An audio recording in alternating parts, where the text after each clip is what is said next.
je suis pas content, il y a Bachar el-Assad qui est tombé. Oui, Bachar el-Assad, il est tombé. Non, mais soyez rassurés, il s'est pas fait trop mal, il y avait ses amis russes pour le réceptionner. D'ailleurs, ça a choqué les médias français. Ils ont pas compris, ils ont dit quoi, sans scandale, Poutine qui accueille Bachar el-Assad. Non, mais en fait, vous comprenez pas, tout le monde est pas américain, si tu veux. Les Russes, quand ils ont un de leurs alliés qui a un souci, bah, en fait, ils lui filent un coup de main, même si c'est le pire des connards. C'est pas, tout le monde est pas comme l'oncle Sam, tu vois. Hein? Quoi? Il a un problème, Jean-Louis? Merde, un pépin, ah c'est con ça, hein, bah bombarde-lui la gueule alors.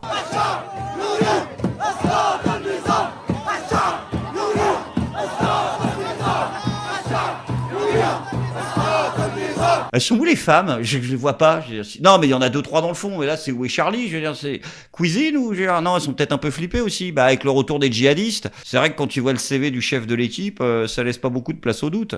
Comment ça, il reste de la place? Un radical pragmatique qui est Abou Mohamed Al-Julani, leader des rebelles en Syrie qui ont renversé Bachar el-Assad. Ah d'accord, ça, radical mais pragmatique, c'est Éric Ciotti, en fait.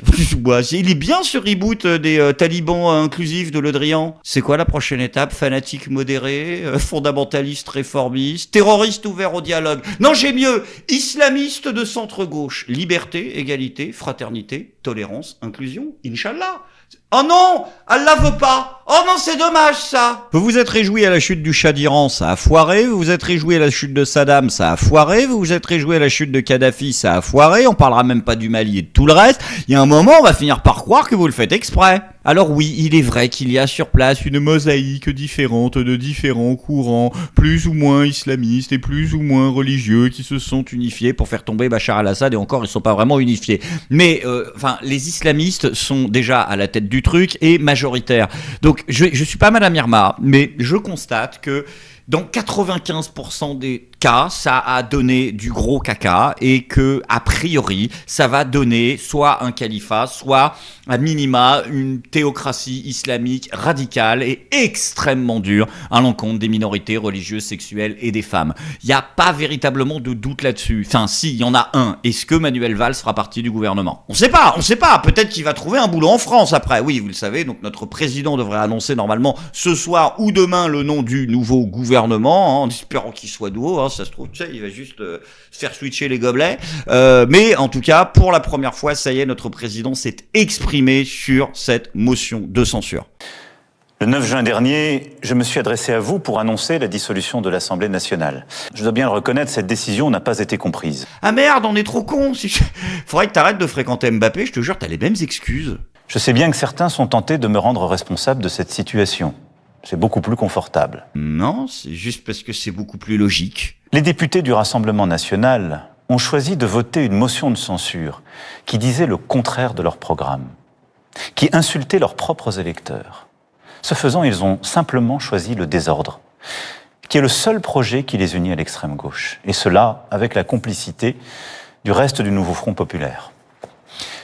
Non pas pour faire, mais pour défaire. Oui, c'est le principe d'une motion de censure, en fait. C'est de défaire le gouvernement, précisément. C'est pour ça que c'est fait. 7 ans que t'es là. Tu voudrais pas, genre, prendre 1 ou 2 cours du soir de droit constit? Pourquoi ces députés ont-ils agi ainsi? Ils ne pensent pas à vous, à vos vies, à vos difficultés, à vos fins de mois, à vos projets, soyons honnêtes. J'ai pas les mots, mais quelque chose. Traduction, effectivement, c'est fils de pute. Putain, j'en peux plus. Le mec, il joue à Tropico avec la France. Mec, ferme ta gueule et laisse parler les gens compétents, putain. Et me dites pas, ça changerait rien, de toute façon, il écoute que lui-même. Ah bah non, en l'occurrence, ce serait pas un problème. La réalité, si on allait au bout de la logique, c'est que le président de la République ne devrait pas pouvoir rester s'il avait un vrai désaveu en termes de majorité. En tout cas, c'est l'idée que je m'en fais et qui est la seule qui peut accompagner le fait d'assumer les fonctions qui vont avec. Donc on l'a dit, notre président a décidé d'opter pour un nouveau gouvernement le plus rapidement possible. Je pense que tout le monde est à peu près d'accord là-dessus. Moi je pense que c'est allé trop vite. Je suis de l'avis de mon compatriote. Si Guillaume Casbarian, bien évidemment, si il a dit Wario Bros, il a dit il faut pas aller trop vite. Il faut étudier toutes les options. Il a dit ouais, mais il y a des questions qu'on ne sait pas poser. Il faut pas forcément précipiter comme ça le départ du gouvernement. Mais je comprends pas, Wario, qu'est-ce qui se passe? Mais je croyais qu'il fallait les expulser, moi, les squatteurs. Après, c'est vrai qu'à sa défense, il y a des options à laquelle on n'a pas pensé. Heureusement qu'ils ont pensé à notre place, à l'image de François Bayrou. Si, on va donner une chance à François Bayrou, quand même. On peut pas continuer comme ça.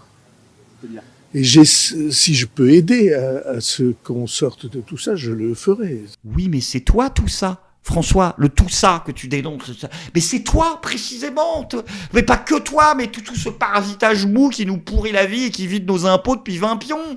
C'est exactement toi, en fait, dont tu parles. François, on va pas construire la France de demain avec ceux qui l'ont foiré la veille. Faut changer d'équipe, putain, on n'en peut plus de ce casting de bras cassés. Vous allez encore garder les mêmes, échanger, rappeler des ploucs et machin. Vous avez pas compris qu'il fallait des gens nouveaux. Heureusement que notre président, lui, a compris qu'il fallait des visages plus jeunes, plus dynamique, plus en marche. D'ailleurs, il a pris une nouvelle responsable de communication, Anastasia Colosimo, et inutile de vous dire que y a du changement. Je vais te faire regretter d'être né, qui est Anastasia Colosimo, la conseillère d'Emmanuel Macron qui fait scandale. Qu'est-ce que c'est que ça? Sexiste, vulgaire et menaçante. Anastasia Colosimo, 34 ans, s'est fait épingler pour de nombreuses insultes face aux journalistes. Différents journalistes relatent ces expressions auprès de nos confrères. Tu dois avoir une grosse queue d'homme courageux. J'aimerais bien la voir, la sentir, la toucher. Tu fais de la merde, tu pisses autour. Oh putain, ah ouais d'accord. Vas-y, sors ton info de merde, paluche-toi devant notre bandeau télé.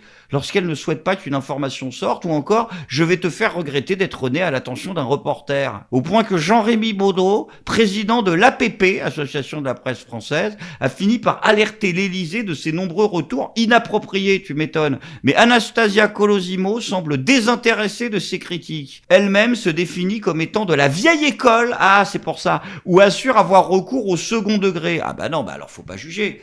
Mais non, mais si, c'est la vieille école. C'est pas la même façon de penser. C'est bien qu'on ait des gens plus directs. C'est comme ça qu'on faisait avant. Bah, tout le monde se souvient de cette célèbre phrase de Clémenceau à Jaurès. Je te pisse au cul, sale bâtard. Et pour le second degré, je veux dire, tu fais référence à tes déclarations sur le Covid. C'est léger au niveau de la défense, un peu. Si. Mais bon, c'est pas grave. On va te laisser le temps de t'exprimer, tranquille. On la coupe pas. Elle est nouvelle dans le casting. Il faut lui laisser sa chance. On va être clair, je pense. Et je pense que c'est très très très important et je pense que en fait la seule pédagogie est là. Il est absolument nécessaire dans la vie d'être poli et on aimerait tous vivre dans un monde où tout le monde est poli. Mauvaise nouvelle, vous êtes nés sur la planète Terre, vous appartenez à une race qui s'appelle l'humanité, qui est vraiment une sale race, où les gens sont franchement malveillants, je dirais même mauvais. Si vous pensez qu'il y a des gens qui vous veulent du bien autour de vous, vous êtes naïf.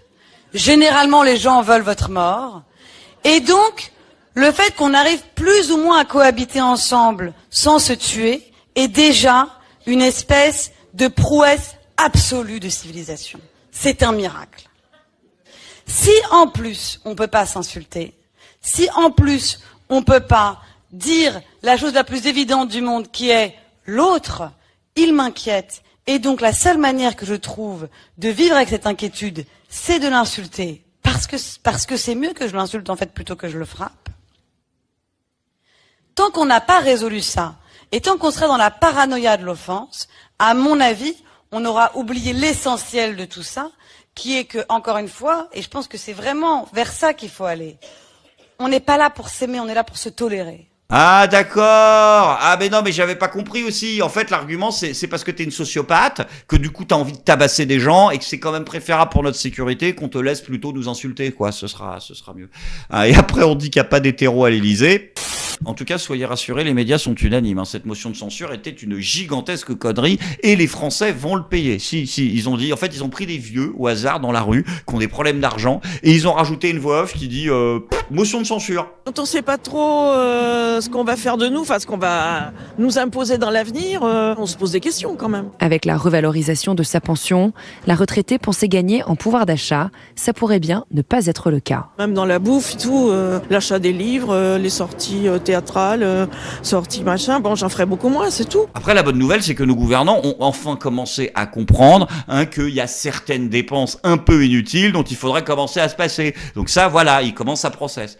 Doucement. Ces potelets peuvent être des obstacles pour les personnes malvoyantes. Alors l'administration a imposé une norme en 2007. Les modèles originaux sont jugés trop petits, donc dangereux. Les villes ont donc l'obligation d'augmenter leur taille. Mais 5 ans plus tard, l'administration change d'avis. Elle abaisse la taille minimum de 10 cm et exige que la partie blanche soit plus importante sur certains modèles. Et la logique, elle est où dans ces changements de réglementation alors ? Je ne sais pas. L'apport entre mettre le blanc jusqu'ici ou mettre le blanc jusqu'ici... On ne voit pas trop la différence. C'est pour les malvoyants, c'est normal, hein, mais même les malvoyants, je pense, ne voient pas trop la différence. Ouais. Et ce n'est pas tout. Même pour un professionnel comme lui, comprendre la réglementation sur les potelets relève du miracle. Un contraste en luminance est mesuré entre les quantités de lumière réfléchies par l'objet et par son support direct ou son environnement immédiat ou entre deux éléments de l'objet. Là, on conjecture sec. Hein. La valeur de 70% doit être recherchée lors de la mise en œuvre. Même pour vous, c'est un peu incompréhensible. Surtout pour moi, parce que les autres s'en foutent, mais moi, il faut que je le fasse. Hein. Sans transition les amis, c'est maintenant le moment de la bonne nouvelle du jour. Vous le savez, notre pays est dans une situation économique catastrophique et il est temps que certains gens foutres de notre société commencent à se relever les manches, à commencer par les instituteurs qui continuent de gueuler, qui continuent de ne pas vouloir faire d'efforts. Heureusement que Nicolas Sarkozy est quand même là pour leur rappeler la réalité. On me dit qu'il n'y a pas assez de fonctionnaires dans l'éducation nationale. Mais c'est d'une démagogie invraisemblable. Le statut du professeur des écoles, je ne critique personne, je veux d'ennuyer avec personne. Je dis des faits. C'est 24 heures par semaine, mais François-Xavier, ce qu'on ne dit pas, 6 mois de l'année. A few moments later. Vos déclarations, donnez-moi votre adresse. Vous n'avez pas honte de jeter en pâture le monde enseignant à l'opinion publique. Pourquoi vous le mentez? Vous le savez qu'on ne travaille pas 24 heures par semaine. On travaille 43 heures, c'est l'ADEPT qui l'écrit, c'est pas moi, c'est le ministère. Le ministère. Si vous voulez m'en parler, oui. Vous voulez m'en parler. Mais c'est ce qu'il est en train de faire. J'ai compris. Quoi? Mais non, mais en fait, le mec il vient te voir pour te dire des trucs et toi tu lui dis et si vous venez me parler, vous venez me voir. Mais il est là, il est en face de toi. Putain, mais il est con. J'ai pris votre retraite à 57 ans, moi je vais la prendre à 67 ans. On travaille tous les matins, on est à 7h30 au travail. Et comment... Y a pas à dire, ça fait plaisir quand même d'avoir un ancien président comme ça, qui sait encore parler au peuple. Ma Sissi, qu'est-ce que t'en penses la fille? Oui, il a raison Nicolas Sarkozy. Et puis on va pas être démago. C'est insupportable de reprocher à des politiciens de pas tout connaître. Oui, tu vois, même elle est d'accord, elle se tire. Ils sont pas faits pour ça les politiciens, ils sont pas faits pour connaître tous les domaines d'expertise. C'est pour ça qu'ils sont des conseillers. Il y connaît rien Sarkozy à l'éducation nationale. Être prof, ça a jamais été un plan de carrière pour lui. Non, il faut un casier judiciaire vierge pour être prof. Je suis pas content.